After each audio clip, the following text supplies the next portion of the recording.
It's on, isn't it, Tom? There we go. Thank you very much. All right.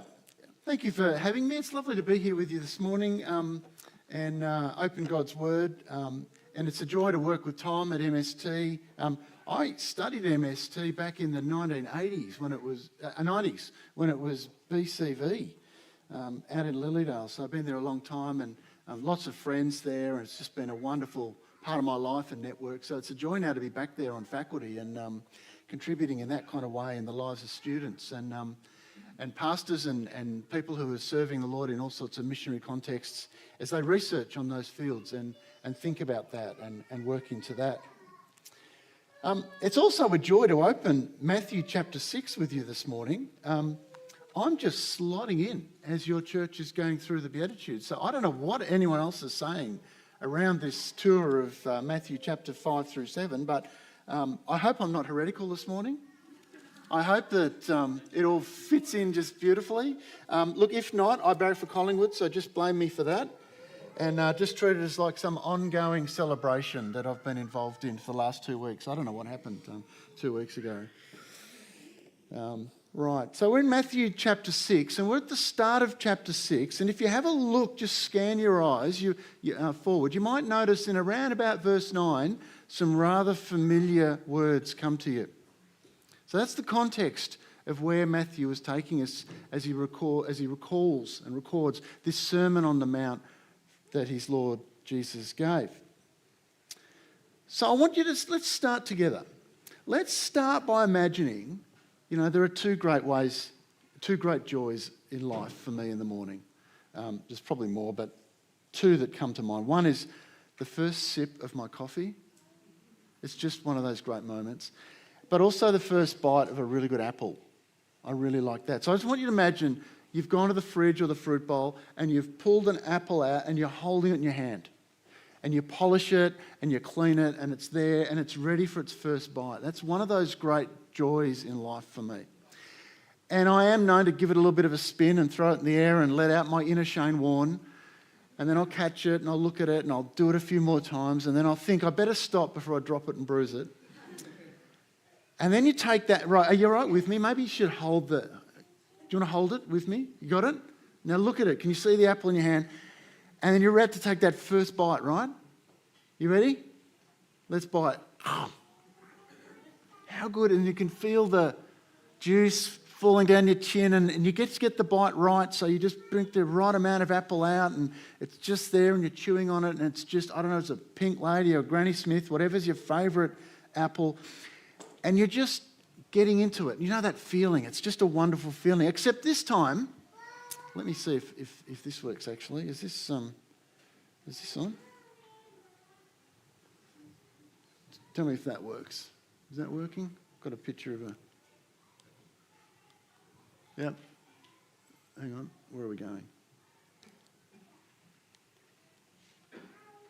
Looks very slow. Is it catching up on me? It was there. Yeah, it was there. It was there. Here we go. There we go. Okay, so you're biting into the apple. It's fantastic, except this time you bite it and it's just not quite what you expect it to be. And you go, that just doesn't taste right. And you find yourself automatically, like reflectively, spitting out the bit of apple into your hand. And you look at it and then you discover that your taste is in line because there is something wrong in that apple. And you look at it, and there's a worm staring right at you. And you realise this apple is not what you thought it would be. We have open in front of us, let's hold that metaphor of the apple. We have open in front of us one of the most famous and repeated passages of all of Jesus' teaching through the world. It's also one of the most misquoted. It's also one of the most misunderstood. And for anyone who's kind of my age or older, maybe some of you, depending on the school you went to, it's also a passage that we all learnt by rote. I was at a funeral recently, and in the middle of the prayer, the minister just went into the Lord's Prayer. at the end of his prayer and just expected everyone by rote to repeat. And it was interesting watching the dynamic because the younger people didn't know it. And the older people did know it, but the older people were split in 3 versions. Because there was the old version and the new version and the Catholic version. And so the whole thing didn't work. And I thought, oh, it's really interesting as our society kind of fragments and frays, we're losing some of these things. Well, this morning we're not going to look at the Lord's Prayer. Don't worry about that. That's for next week. But I do want you to hold that as a context as we have a look at what's coming in here this morning. So one other passage I want to hold before you this morning. Let's actually look at the 2 verses first that we're looking at this morning. This is the introduction. Be careful. Do not practice your righteousness in front of others to be seen by them. If you do, you'll have no reward from your Father in heaven. So when you give to the needy, do not announce it with trumpets as the hypocrites do in the synagogues or on the streets to be honoured by others. Truly, I tell you, they have received their reward in full. But when you give to the needy, do not let your left hand know what your right hand is doing, so that your giving may be in secret. Then your Father who sees what's done in secret will reward you. He goes on with this idea in the next passage. And when you pray, do not be like the hypocrites, for they love to pray standing in the synagogues on the street corners and be seen by others. Truly, I tell you, they've received their reward in full. But when you pray, go into your room, close your door, and pray to your Father who is unseen. Then your Father who sees what is done in secret will reward you. And when you pray, do not keep on babbling like the pagans who think they'll be heard because of the many words. Do not be like them, for your Father knows what you need before you ask him.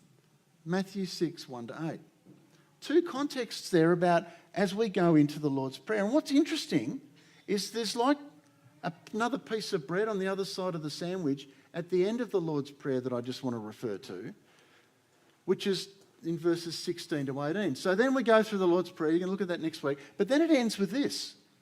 When you fast, do not look sombre as though the hypocrites do, for they disfigure their faces to show others they're fasting. Truly, I tell you, they've received their reward in full. But when you fast, put on oil on your head and wash, it's like, gel on your head, look smart. Wash your face so that you'll not be obvious to others that you're fasting, but only to your Father who's unseen. And your Father who sees what is done in secret will reward you. It's an interesting exercise here. We're not dealing with the Lord's Prayer this morning. We're looking at the verses that surround it, particularly verses 1-8. And it's interesting to ask, why did Matthew arrange it like this? What was the key message that Matthew is trying to articulate that we can take away this morning from these passages that are around the Lord's Prayer, the bits of bread? We're not looking at the salad sandwich in the middle, we're just looking at the bread that's containing it. Imagine you're going to a sporting ground. You're having a picnic with friends or something. You weren't actually going to the match, but you're going to a park that, gardens that are next door to the sporting ground. You've got your rug out, you're in table, whatever, you're ready for your picnic. And you're sitting there, and then as you're enjoying your lunch, all of these fans come for the match that's going to be on at the oval next door.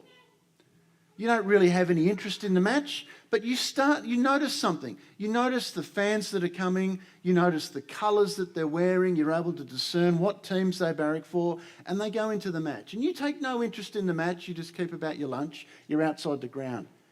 You hear the odd sound, you hear the siren, you hear cheering. You don't really know what's going on in there. You just know that there's fans who have certain teams and certain colours that are next door. And then it all ends. And at the end of the game, they all come trudging out. And typically what happens in these sorts of scenarios is the fans and the losing teams come out first. And their shoulders are a little bit down, and maybe some of them have taken off their colours, or others are just trudging along. They want to get to the early train and get out of there. And they're not so happy. And then come the victorious fans who've had a win. And they're all cheering and they're singing the song, and life couldn't be any better. Now here's the thing. You haven't been to the match. You mightn't even know what sport it is. It's just some local thing. But you've been able to make some observations. You've been able to be a bit of a detective. You've put together what's going on purely by observing what happened before and what happened after. That's the context of our passage this morning. What's going on around with the Lord's Prayer? And as you go about this, perhaps you'll come to see what I see. That Matthew 6, verses 1 to 8, is about integrity. It's about ensuring that what's going on the inside is also therefore reflected on the outside, but more particularly, not judging things by what's going on the outside, but learning to look at what's going on the inside. The subjects that Jesus uses here are charitable giving to the poor or the needy and prayer, and then after the Lord's Prayer, fasting. Now, what's interesting about these things is there are three things that benefit us greatly if they're done well. But there are three things also that we can use to look good externally while there might be some hollowness on the inside. We can subvert these sorts of things for selfish motives, for looking spiritual, for looking generous, for looking as though we've got things all together, when inside there's a bit of confusion and panic. Here's my paraphrase of our passage this morning. Do you want the Andrew paraphrase? Do the right thing because it's right.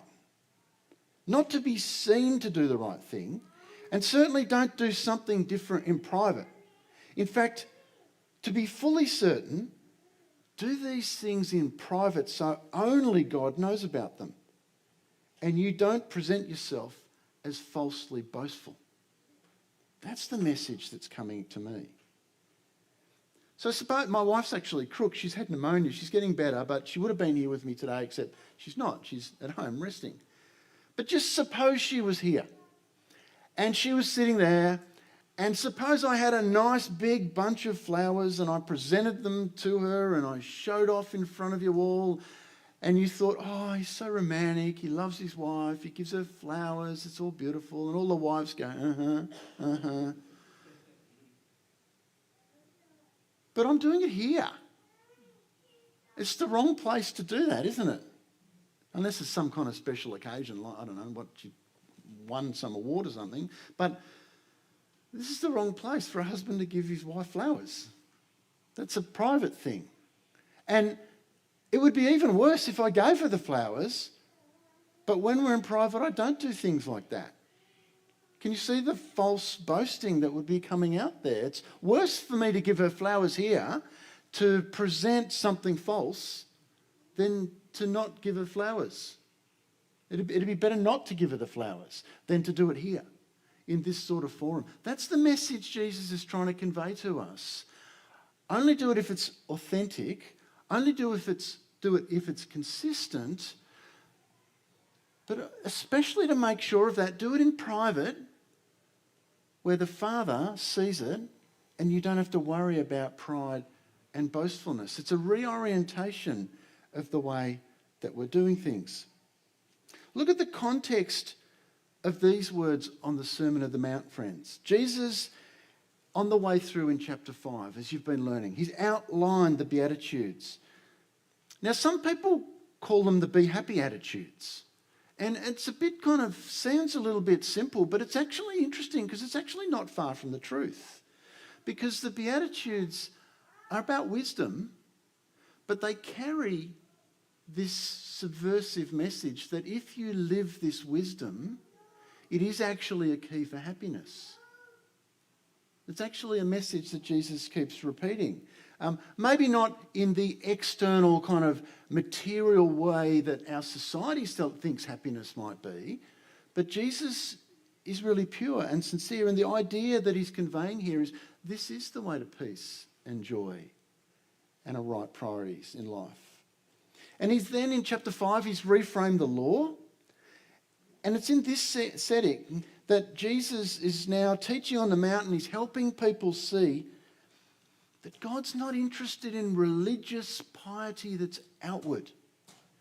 He's interested in internal change and humility and starting to reflect and imitate him. And it starts with changed hearts. Because what matters is our pure motive. So the flower illustration with my wife, that's about a pure motive, right? If I'm doing it with an impure motive to try and have some kind of looking good from the outside, or other people thinking something, or projecting our marriage in a way that it's not, that's impure. That's not right. A pure motive is one that seeks to work on my marriage, and whether it's flowers or all sorts of other things, like just the way that I love and care for my wife and help around the home and listen, and we do life together and all of those things.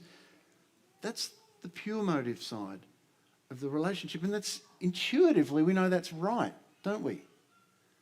It's what Jesus is teaching here about our relationship with God. Because what matters is our pure motive, is what's at the core. It's actually not a hard point to understand. Those kids get that point really well. Children understand this as a principle. Sometimes us adults, we're the ones who can make it more complex than it actually really is. And to make his point, Jesus stresses that we should be doing some things in secret, like giving to charity and prayer, and then at the end of the Lord's Prayer, fasting. Now let me make an interesting observation here about what Jesus is not saying in this passage. When people read this passage, they conclude that Jesus here is asking people to make these sacrifices without expectation of any benefit. It's like, don't show it off, don't look good, just do it, and kind of do it like medicine. But the Beatitudes have already given us a hint. That's not the case. Jesus' teaching so far in the Sermon on the Mount has how to live a happy, wise, grace-filled life. He's not been teaching that there is no benefit in walking in this way. It's quite the contrary, actually. He's stressing that this is the way to live life. In fact, in this passage, 3 times Jesus stresses that his Father has seen the acts that are done in secret, and he says, and they'll be rewarded. Have a look at this. Firstly, we've got, Jesus says here in the first example around giving to the needy, Jesus says, when you give to the needy, do not let your left hand know what your right hand is doing, so that your giving may be in secret. Then your Father who sees what is done in secret will reward you. So there's a sense of reward here. And then the next illustration in 6:6, Jesus says about prayer, but when you pray, go into your room, close the door, and pray to your Father who's unseen. Then your Father who sees what's done in secret will reward you. And then on the subject of fasting, a 3rd time at the end of the Lord's Prayer, and when you fast, put oil on your head and wash your face so that it will not be obvious to others that you're fasting, but only to your Father who's unseen. And your Father who sees what is done in secret will reward you. This is a continual refrain that Jesus has got in this passage. This is the way to go. This is the way of blessing and integrity and alignment and wholeness. The very first wedding I performed, I must have done a couple of 100 weddings, probably more, over the 30 years or so that I've had a marriage license. I know it makes me old, right? Like I'm, 31 now. But first wedding I did almost performed very badly. In fact, it didn't happen at all, which is a good thing. Let me explain. There was this couple in the young adults. I was the youth young adults pastor, and there was this couple in the young adults. They'd been together forever. They were an item. They were like inseparable. Everyone just knew that they were going to get married and spend their life together. And so when they came and asked me and said, look, and they were engaged, and they said, we want to get married, we'd love you to do it. I thought, this is just the best thing. It's my first ever wedding. This is going to be great. This couple are fantastic. This is just party time. This is celebration. This is wonderful. So I looked forward to the whole process, and we met a couple of times. And then I said, there's this tool called Prepare Enrich that I'd like you to do, which pastors and celebrants encourage couples to do, where they both kind of in exam conditions answer questions about their opinions on various things like finances and leisure and parenting and spirituality, family background, things. And then the computer kind of matches the things together. So you see the bride's answer and the groom's answer and where their families have come from. And you have some really interesting conversations out of it because you're bringing two different people together and you're seeing how different they are.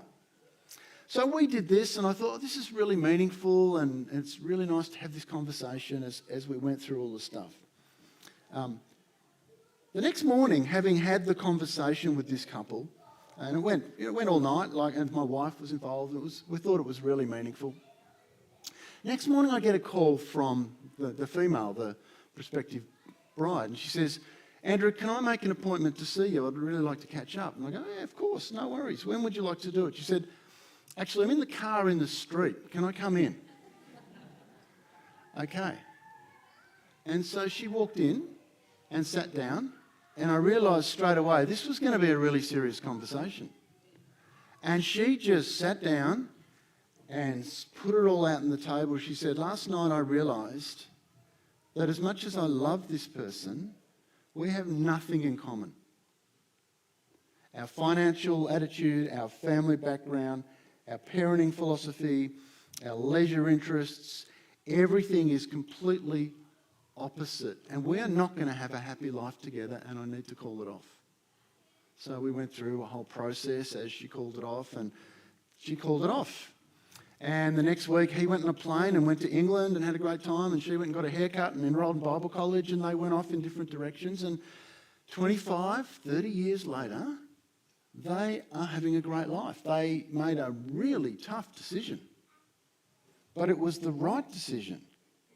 She realised, and then he realised, that they couldn't marry, that they were incompatible. Like they had very radically different attitudes on many, many things, including money, where his philosophy was you give away your pay packet every fortnight or month or whatever it was, whereas she wanted a house and 2.5 kids and a dog and a car and all of that sort of thing. And they were not going to find happiness together. This is a passage about alignment with our Heavenly Father. And very clearly, Jesus is teaching us that if you want to be aligned with the Father, then don't be like the religious leaders of the day who made their very relatively ungenerous donations to the poor very public. Look, I'm giving to this poor person. Everyone notice? How good am I? Don't do that, Jesus said. Who prayed lengthy, verbose prayers filled with religious language from complex liturgies out loud. Don't do that, Jesus said. And who, when fasting, told everyone about it and made it unbearable to be near them. Tom Wright, the scholar, says, their behaviour was an eyesore and completely rotten to the core, like our apple.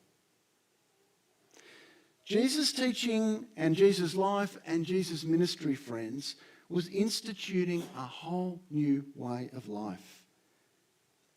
A life of intimate love and devotion to the Father. Not legalistic external religion, but deep, intimate love.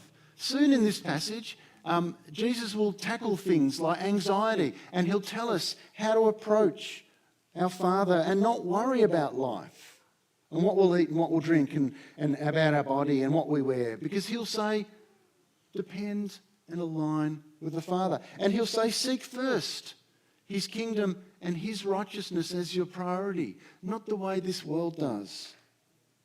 Don't worry about tomorrow, for tomorrow will worry about itself. Each day has enough worries of its own. So Jesus here says, so when you pray, do not be like the hypocrites. For they love to pray standing in synagogues and on the street corners to be seen by others. They've received their reward in full. But when you pray, do it quietly. Go into your room, close the door, pray to your Father who's unseen. Then your Father who is in secret will reward you. When you pray, do not keep on babbling like the pagans and they think they'll be heard because of their many words. Don't be like them, for your Father knows what you need before you ask him. And with that, the Lord's Prayer starts. William Carey, many of you know, was one of the fathers of modern missions. He went out in the 1790s and pioneered an incredible movement. His son had promised to become a missionary as well, but he reneged on his vow when he accepted a call from Queen Victoria to be the ambassador to Myanmar, which is Burma, Myanmar. William Carey wrote this to a friend about his son's appointment as an ambassador. Pray for Felix. He has degenerated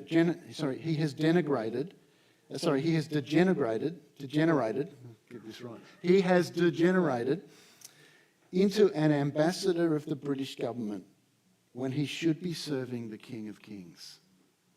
Alignment with the Father, correct perspective, not doing things for public acclamation, doing things in alignment with the Creator of the world. Every day we face a choice, friends, about alignment. Will we align with God? Will we align with the world? Integrity is the level of the gap between who we are and what we do. So if you have any big integrity gap, you say one thing, you do another. Our challenge in walking with the Father is to minimise the integrity gap. We're never perfect, we're human. But it's every day to walk into the world seeking to align, to bring integrity into our relationships so that who we say and who we are made to be aligns with who we are and what we do. I'm the team manager in my son's football team.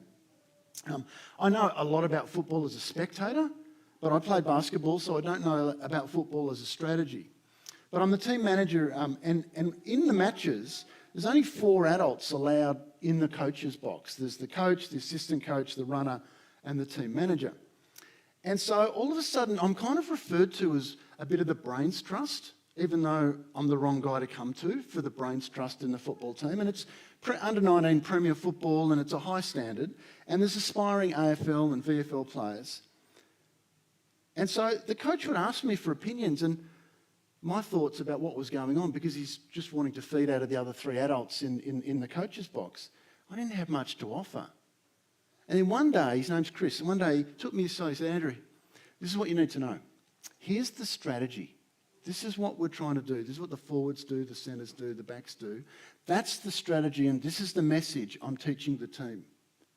From that moment onwards, even I was able to offer some insight to the coach, because I was able to see which players were doing what he wants and which players weren't.